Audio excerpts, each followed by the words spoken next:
UCN राजधानी channel में आपका स्वागत है। मैं हूँ ज्योतिषाचार्य आनंद। नित्य प्रतिदिन की तरह हम अपने कार्यक्रम किस्मत सवारी के साथ फिर उपस्थित हुए।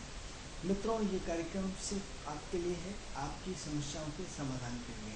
अगर आप हमारे कार्यक्रम से जुड़ना चाहते हैं तो हमारी टीवी स्क्रीन पे जो नंबर चल रहा है उस नंबर पर हमें कॉल करें। उस कॉल के माध्यम से हम हमारे कार्यक्रम किस्मत सवारी के माध्यम से जुड़ सकते हैं। क्या करना है आपको अपना फ़ोन उठाना है और हमारी टीवी स्क्रीन पे जो नंबर चल रहा है उस पर कॉल करना है। उस कॉल के माध्यम से हम आपकी डेट ऑफ बर्थ, स्थान और समय, 3 चीज़ें हम आपसे पूछेंगे। इसके आधार पर हम आपको आपका भविष्य बताने का प्रयास करेंगे। मित्रों, इस कार्यक्रम का उद्देश्य आपके जीवन में परिवर्तन लाना है। अगर आप चाहते हैं कि आपकी विदेश यात्रा हो, आप अपने कर्जे से मुक्त होना चाहते हैं, आप चाहते हैं कि आपके बच्चा को किस विषय में जाना चाहिए या उसका विवाह कब होगा, या शेयर बाजार आपके लिए उचित है या नहीं है, आपका राजनीतिक कैरियर कैसा रहेगा, आपके लिए विदेश में इन्वेस्टमेंट कैसा रहेगा, इम्पोर्ट एक्सपोर्ट का काम कैसा रहेगा, ऐसे अनेकों प्रश्न जिसका उत्तर आप हमारे कार्यक्रम किस्मत सवारी के माध्यम से पा सकते हैं। मित्रों, ये तो थी आपको कार्यक्रम से संबंधित जानकारी। हमारे कार्यक्रम का उद्देश्य आपके जीवन में चेंज लाना है। हमारे कार्यक्रम का उद्देश्य जो है आपको ज्योतिष से संबंधित जो आपके दिमाग में गलत चीज़ें हैं, गलत अवधारणा है, उनको दूर करके ज्योतिष के माध्यम से एक नया संदेश देना है। हम ये चाहते हैं कि ज्योतिष के प्रति जो लोगों की मन में अवधारणा है उसको हम दूर कर सकते हैं। मित्रों, कहीं न कहीं हम आपको किसी न किसी विषय पर निरंतर नई नई जानकारियाँ देते रहते हैं। नई नई जानकारियाँ जो आपके जीवन में बहुत बड़ा परिवर्तन ला सकती है। आज क्रिसमस डे है। क्रिसमस डे की आपको बधाई। ईसा मसीह का आज जन्मदिन है। मित्रों, सबसे बड़ा व्यक्ति को है जो हर धर्म का आदर करे। हर धर्म में अपनी आस्था होती है, हर धर्म की अपनी विशेषता होती है, हर धर्म की अपनी एक संस्कृति होती है, हर धर्म का अपना एक विचार होता है, हर धर्म का एक अपना सिद्धांत होता है, हर धर्म का एक अपना आदर्श होता है, हर धर्म का एक अपना जीवन का अंदाज होता है। हर धर्म व्यक्ति को अपनों से जोड़ता है, हर धर्म व्यक्ति को मूल संस्कृति से जोड़ता है, हर धर्म व्यक्ति को अपने व्यक्तित्व से जोड़ता है, इन लोग ग्रहों से जोड़ता है। क्योंकि आपका व्यक्तित्व, आपका चरित्र, आपकी सोच, आपकी कार्यशैली, आपके कार्य करने का व्यवहार, आपके संस्कार, आपकी संस्कृति, आपका धर्म, आपकी अपनी विचारधारा, आपका अपना एटीट्यूड, ये सब हमें धर्म सिखाता है। और हर धर्म का अपना एक पूरा स्टेटस होता है, एक पूरी उसकी लंबी कहानी होती है। इसी कहानी को आज क्रिसमस डे के ऊपर हम चर्चा करेंगे, गुरु की। मित्रों, एक आदर्शवादी पुरुष कौन बनाता है? किसी भी धर्म और जाति के लिए उसका आदर्श पुरुष उसको गुरु बनाता है। यदि आपके जीवन में दया, भाव, प्रेम, करुणा, रिपीट कर रहा हूँ, आपके जीवन में यदि दया नहीं है, आपके जीवन में प्रेम नहीं है, करुणा नहीं है, अच्छा ही नहीं, आपका व्यवहार अच्छा नहीं है, आपका एटीट्यूड अच्छा नहीं है, आपसे लोग चिढ़ते हैं, यदि आप लोगों का आदर नहीं करते, बड़ों का सम्मान नहीं करते, आपसे लोग असंतुष्ट रहते हैं, आप अपने पद की जिम्मेदारी नहीं समझते, आप खूब सारा गलत काम करते हैं, यानी इतना तो स्पष्ट हो जाता है कि आपको कहीं न कहीं कहीं न कहीं आपके गुरु निश्चित रूप से आपकी कुंडली में खराब है। हम आपको सिम्टम्स बताते हैं, उन सिम्टम्स के आधार पर आपको जोड़ने का प्रयास करते हैं। तो गुरु के जो सिम्टम्स हैं, गुरु वाला व्यक्ति हर किसी से आसानी से घुल मिल जाता है। उसको घुलने मिलने में टाइम होता है। वो आपको टोटलता, आपकी अच्छाई और आपकी बुराइयाँ देखता है, आपके व्यक्तित्व को पहचानने की कोशिश करता है, आपके जीवन को पहचानने की कोशिश करता है, आपकी स्वार्थ भावना को देखने की कोशिश करता है, आपकी अवसरवादिता को देखने की कोशिश करता है। वो ये देखने की कोशिश करता है क्या वास्तव में आप अवसरवादी हैं, वास्तव में आप स्वार्थी हैं, या वास्तव में आप निस्वार्थी। जब भी निस्वार्थ भाव आता है मित्रों, तो गुरु से आता है। जब भी प्रेरणा मिलती है तो सिद्धांत से मिलती है, गुरु से मिलती है। आज के स्पष्ट है, ऐसे गुरु को प्रणाम करते हैं, किसी धर्म, किसी जाति का।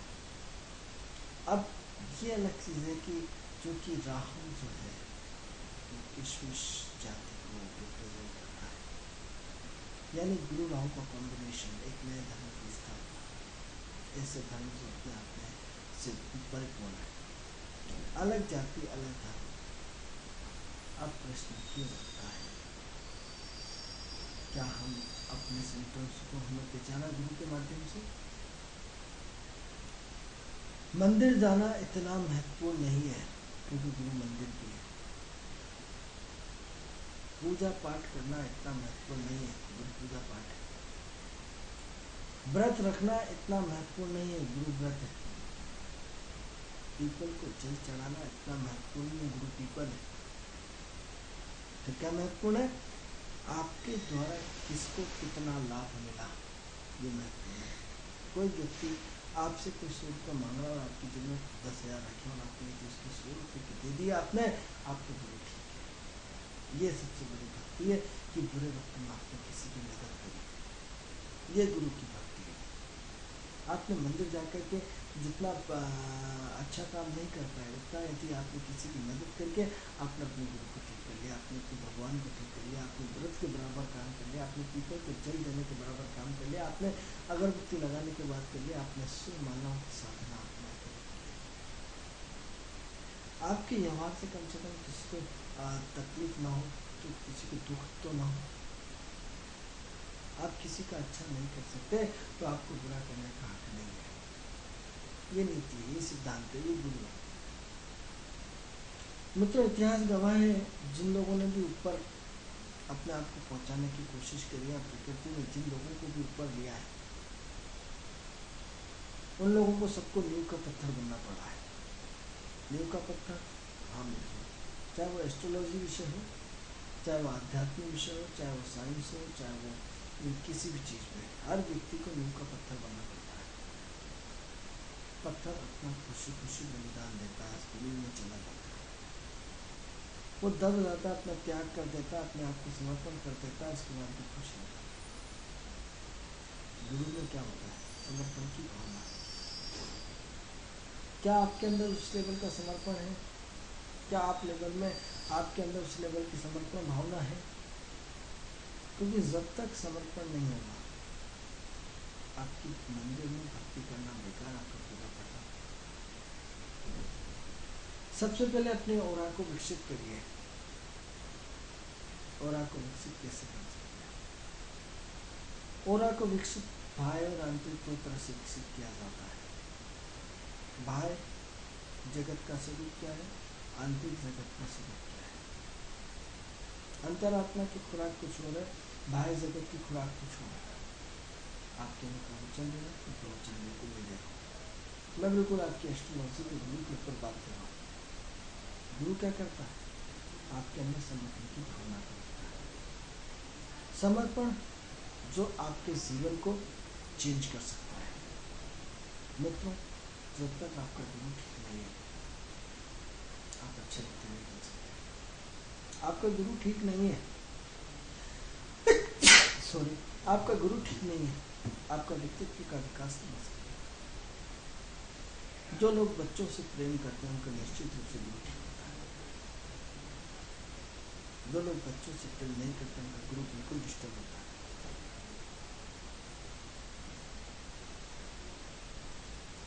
हम अपने जीवन में गुरु को कैसे सुधारें, गुरु को कैसे ठीक करें?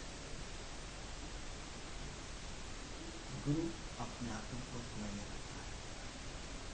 आज किसमिस डे का दिन है, तो सबसे पहले अपने गुरु की ओरा को सुधारना पड़ेगा। आप दुनिया भर में उपाय गुरु के करवा लीजिए, मंत्र करा लीजिए, पुकार पी लीजिए, हम इन सबके विरोध नहीं है। लेकिन कहीं न कहीं आपको व्यवहार कुशल होना पड़ेगा। आपकी व्यवहारिकता के चर्चे चारों दिशाओं में होना चाहिए। चलिए, व्यवहारिकता की चर्चा ना हो तो कम से कम आपकी नेगेटिव की चर्चा तो ना हो।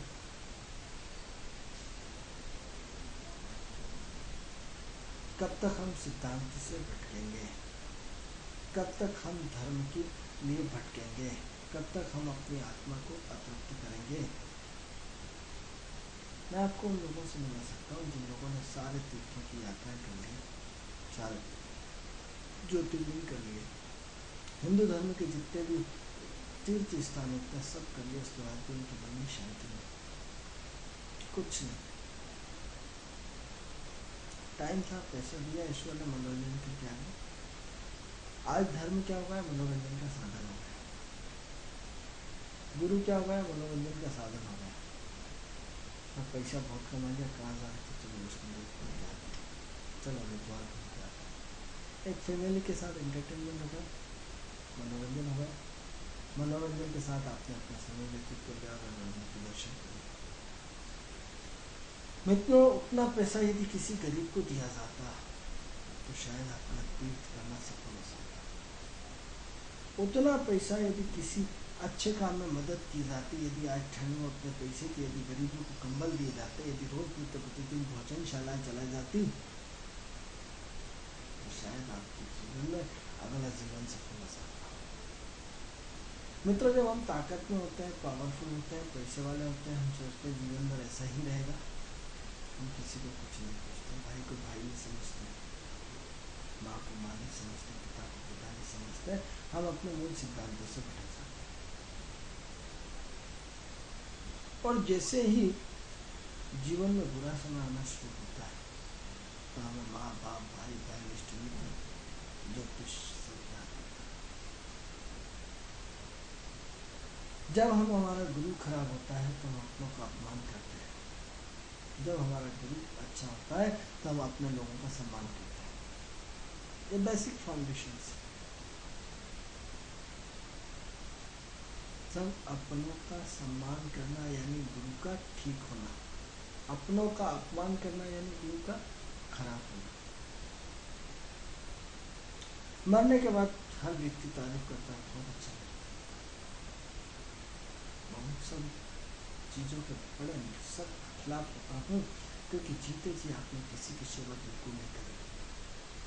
मरने के बाद देख लो, अरे साहब बहुत अच्छा है। अरे जीते जी तो आपने कभी उसको हॉस्पिटल देखने नहीं गए, जीते जी उसको 100 रुपये 500 रुपये 1000 रुपये की मदद नहीं करी, जीते जी वो अपने आप को भुगता रहा। जाने के बाद अरे 2-4-5 हज़ार हम ऐसे लिए थे। यानी व्यक्ति अपना पासा पलटने में कोई कसर नहीं छोड़ता। अब प्रश्न ये उठता है कि हम क्या अपने गुरु को ठीक करना चाहते हैं। गुरु की पॉजिटिविटी होते, गुरु की नेगेटिविटी होते। गुरु खुद सिद्धांत, गुरु मंत्र जाप होगा, गुरु सिद्धांत होगा। जानकारी के लिए ये भी बता दें कि आज कलयुग है, कलयुग में गुरु की प्रधानता नहीं है, क्योंकि धर्म और अधर्म की परिभाषा हम आपको कई बार बता चुके हैं कि धर्म क्या होता है, अधर्म क्या होता है। जब 49% धर्म होता है, 51% अधर्म होता है तो कलयुग आता है। जब 51% धर्म होता है, 49 अधर्म होता है तो शत्रु का होता है। तो धर्म के पीछे अधर्म छिप जाता है, अधर्म के पीछे धर्म छिप जाता है। न कोई मरता है, न कोई आसमान गिरता है, न खत्म होता है। एक दूसरे की जैसे धूप और छाँव आगे पीछे हो जाती है, इसी का धर्म और धर्म एक दूसरे के पीछे आ जाते हैं। ये कॉम्बिनेशन गुरु का है। आज गुरु की उपयोगिता नहीं है, गुरु की बेटिंग में चली। गुरु आज फील्डिंग कर रहा है, गुरु आज छाव, राहु आज धूप। सतयुग में गुरु एक धूप था, कलयुग एक छाव था। क्या हुआ? दुष्ट लोगों का बोल रहा। आप किसी को 100 रुपये मांगोगे, पूरा गिड़गिड़ाओगे, निवेदन करोगे, नहीं देंगे। गुरु निवेदन, गुरु प्रार्थना, गुरु अन्नविनय। आज राहु का प्रयोग करके हम किसी को बंदूक लगा देते हैं, तुरंत 2000 रुपये का, 10,000 का, और पूरी निगाह अपनी जान छोड़। राहु गुरु का चांडाल योग होता है। तो हम गुरु के परिप्रेक्ष्य में हम अपने आप को ये कहना चाहेंगे कि सबसे पहले हम अपने जीवन में गुरु को ठीक करना पड़ेगा। अब वो मैं गुरु वो वाला नहीं गुरु बता रहा हूँ जो शिक्षा देता है, ज्ञान देता है, टीवी में गुरु जी आता है, वो गुरु नहीं है। ये 9 ग्रहों का गुरु है, बृहस्पति जिसे कहते हैं। बृहस्पति, हाँ बृहस्पति, सूर्य चंद्र मंगल राहु गुरु शनि, इन 9 ग्रहों के गुरु की बात कर रहा हूँ, ना कि आपके गुरु की बात कर रहा हूँ। बड़ी अजीब विडंबना है, क्योंकि हमें मूलभूत सिद्धांत से कोई जोड़ना नहीं चाहता है। हर व्यक्ति हमें गुलाम बनाना चाहता है। हर व्यक्ति अपना फॉलोअर बनाना चाहता है। हमारा फॉलोअर कोई नहीं बने, हम दूसरों को फॉलोअर बने। फॉलोअर बनना कोई बुरी बात नहीं है, लेकिन अपने मन को, अपनी आत्मा को बेचना बहुत बड़ी बात है। क्योंकि ईश्वर को दलाली पसंद नहीं है, ईश्वर को कुछ भी पसंद नहीं है, 9 ग्रहों को कुछ भी पसंद नहीं है, 9 ग्रहों को सिद्धांत पसंद है। तो पुनः रिपीट करते हैं, 2 चीज़ें, गुरु सिद्धांत का कारक है, गुरु आदर्श का कारक है, गुरु शिक्षा का कारक है, गुरु व्यवहार का कारक है, गुरु चरित्र का कारक है, गुरु पेट का कारक है, गुरु हमारी आत्मीयता का कारक है, गुरु सहजता का कारक है, गुरु सरलता का कारक है, गुरु हमारे ज्ञान को बहुत बढ़ा देता है, गुरु आत्मा को परमात्मा से मिलाने की कोशिश करता है। अब प्रश्न ये उठता है कि अकेले गुरु की कलयुग में कोई चलने वाली नहीं है, गुरु को सपोर्ट चाहिए। यदि गुरु को सूर्य और मंगल सपोर्ट कर देते हैं तो बहुत अच्छी बात है। यदि गुरु कहीं राहु के पाले में चला गया तो बहुत बुरी बात है, क्योंकि राहु गुरु को अपनी तरह से खींच लेता है। आपने देखा होगा कई लोग बड़े बड़े टीका लगाते हैं, बड़े बड़े फुल्लधारी होते हैं, खूब मंदिर जाते हैं, खूब लेटते हैं, और मालूम पड़ा जुआ सट्टा डाल। सुबह ओम जय जगदीश, ओम जय जगदीश, खूब सारी तालियां ठोकेंगे और सब कुछ करेंगे, लेकिन उनके मन में छल और कपट भयंकर भरा हुआ रहता है। ये राहु गुरु का कॉम्बिनेशन। मैंने ऊपर से राम राम राम राम राम राम, ऊपर से जैसे ऊपर से नीचे घर से निकलेंगे और मंदिर तक सबसे राम राम ठोकेंगे, वापसी आएंगे फिर राम राम ठोकेंगे। आप सोचेंगे कि इससे अच्छा भगत तो कोई है ही नहीं, बहुत ज्ञानी आदमी से। मालूम पड़ा यदि किसी दिन आपने उससे व्यवहार पड़ जाए और 10 रुपये मांग के देखना, बोलेगा नहीं, उससे दुष्ट आदमी कोई नहीं। मंदिर जाना समस्या का हल नहीं है, मूलतः समस्या का हल अपने आप को, सिद्धांत को और अपने व्यक्तित्व को विकसित करना है। मित्रों, आज यदि इस कलयुग में रहकर के आपने अपने आप को धर्म से जोड़ लिया, संस्कृति से जोड़ लिया, सिद्धांत से जोड़ लिया, आदर्श से जोड़ लिया, संस्कार से जोड़ लिया, तो निश्चित रूप से आप अगले जन्म के टॉप लेवल के व्यक्ति होने वाले हैं। यदि इस कलयुग में आपने इन सारी चीजों का दुरुपयोग किया तो अगले जन्म में आपको नरक में जाना बिल्कुल तय है। बड़ा व्यक्ति बन करके यदि आपने दान पुण्य किया है तो आपके दान पुण्य की संख्या करोड़ गुना फल मिलती है, और करोड़पति होने के बाद आपने दान पुण्य नहीं किया है, अगले जन्म में आपका कंगालपति बनना, भिखारी बनना, दरिद्र बनना बिल्कुल 100% है। क्योंकि एक गरीब आदमी, उस पर नियम लागू नहीं होता, उसके पास था ही नहीं, क्या दान करता। उसकी अपनी जिम्मेदारी इतनी ज़्यादा थी कि उसके जितना हो सकता था अपने उसने बजट के हिसाब से किया। लेकिन आप इतने सक्षम और समर्थ होने के बाद आपने इंजॉयमेंट किया, पट्टी और लिखवा दी कि पंडित फलाना सेठ जी की तरफ से ये उनकी तरफ से सौजन्य भेंट। यदि दान भी दिया तो शो करके दिया, उसके बदले में आपने जीवन में कितने लोगों को अपना नाम पढ़वा दिया। दान गुप्त किया जाता है, गुरु गुप्त दान किया जाता है, ओपनली नहीं किया जाता। जो हम गुप्त दान करते हैं उसका गुना 100 गुना फल मिलता है। जो हम सामने बुद्ध वाला दान करते हैं, शो करके करते हैं, शुक्र वाला करते हैं, उसमें उसका दान 0 मिलता है। क्योंकि कई लोगों की निगाह होती है, अरे साहब ये तो सिर्फ नकली दान, नकली आदमी है तो अपनी शोबाजी कर रहा है। दान वो होता है किसी को पता भी नहीं पड़ना चाहिए कि किसने किसको कितना, कितनी मात्रा में, कब, कैसे, किस तरह, कहाँ दान दिया। अब दान आप मंदिरों में करते हैं, दान आप संस्थाओं में करते हैं, सरकारी ट्रस्ट में करते हैं। मित्रों, जब भी ट्रस्ट में दान किया जाता है तो वहाँ सूर्य बलवान होता है,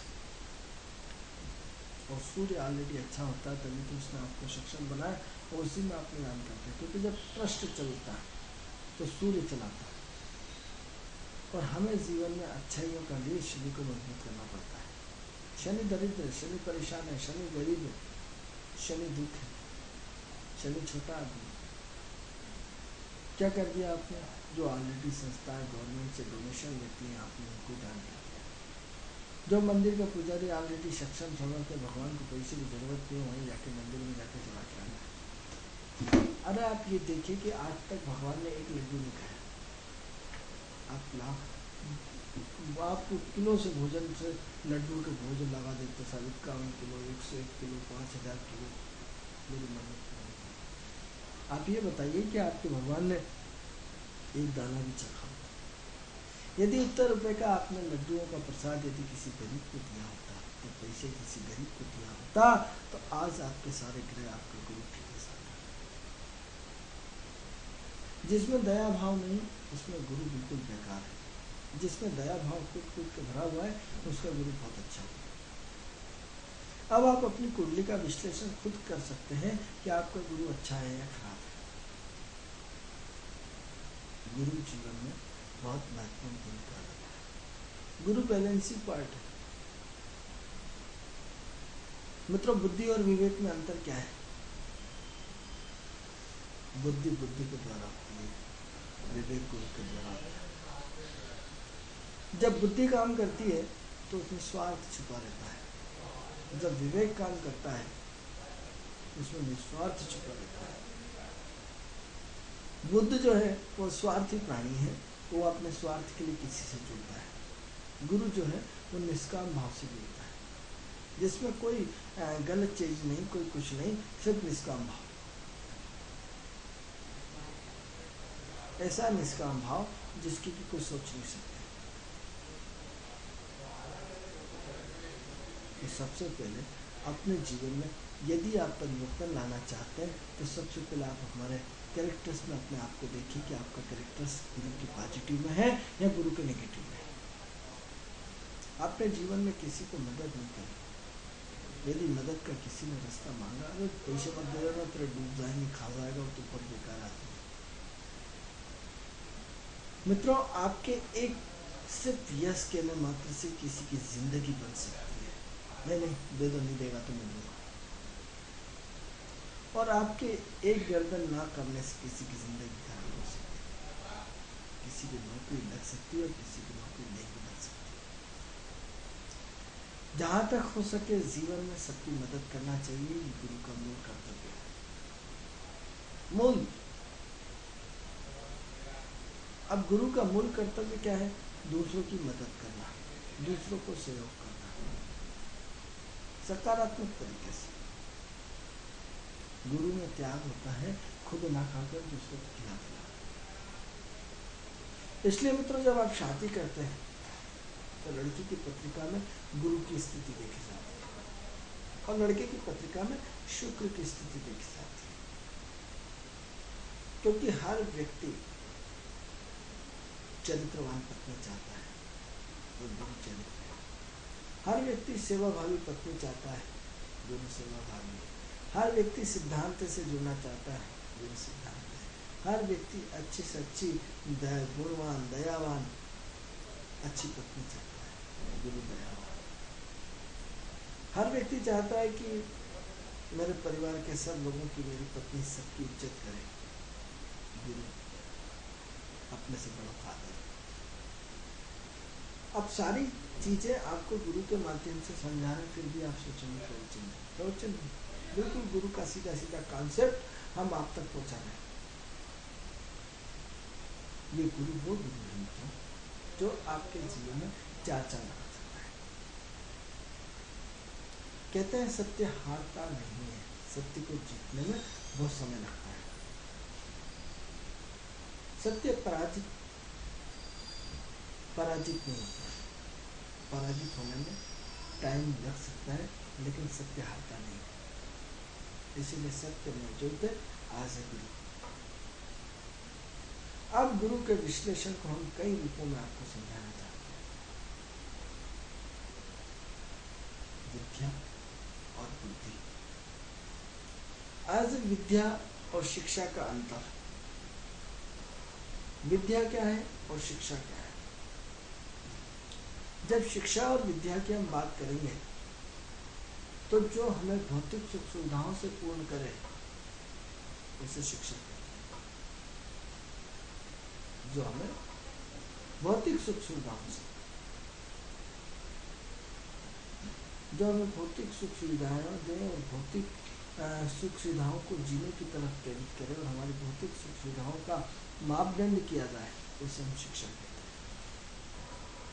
हैं। विद्या जो हमें अपनों से जोड़े, संस्कारों से जोड़े, अपनत्व से जोड़े, संस्कार सिखाए, आदर्श सिखाए, व्यवहार सिखाए, हमारी देश संस्कृति सिखाए, देश संस्कृति में हमें जीना सिखाए, समर्पण का भाव सिखाए, शांति का भाव सिखाए, संतुष्टि का भाव सिखाए, उसे हम विद्या कहते हैं। लेकिन आज हम मित्रों क्या पढ़ते हैं? टोटल हमें शिक्षा पढ़ाई जाती है, विद्या से हमें वंचित किया जाता है। शिक्षा और विद्या दो ऐसे गुरु के पार्ट है, जो एक का पक्ष नेगेटिव है, दूसरे का पक्ष पॉजिटिव है। तो शिक्षा और विद्या को हमें समझना होगा, शिक्षा और विद्या के मूल सिद्धांतों को समझना पड़ेगा। मित्रों, कार्यक्रम का समय पूर्ण हुआ। ये कार्यक्रम आपको कैसा लगता है? इस कार्यक्रम से संबंधित कोई भी यदि आपको जानकारी चाहिए तो हमारी टीवी स्क्रीन पर जो नंबर चल रहा है, उस नंबर पर हमें कॉल करके हमारे कार्यक्रम से जुड़ सकते हैं। कल आपसे इसी समय अपनी चर्चा को आगे बढ़ाते हुए, गुरु के विषय को आगे बढ़ाते हुए, कल आपको शिक्षा और विद्या में अंतर बताते हुए, कल आपसे ठीक 11 बजे अपने कार्यक्रम किस पे सवारी के साथ फिर मुलाकात होगी। तब तक के लिए मुझे आज्ञा दीजिए। नमस्कार।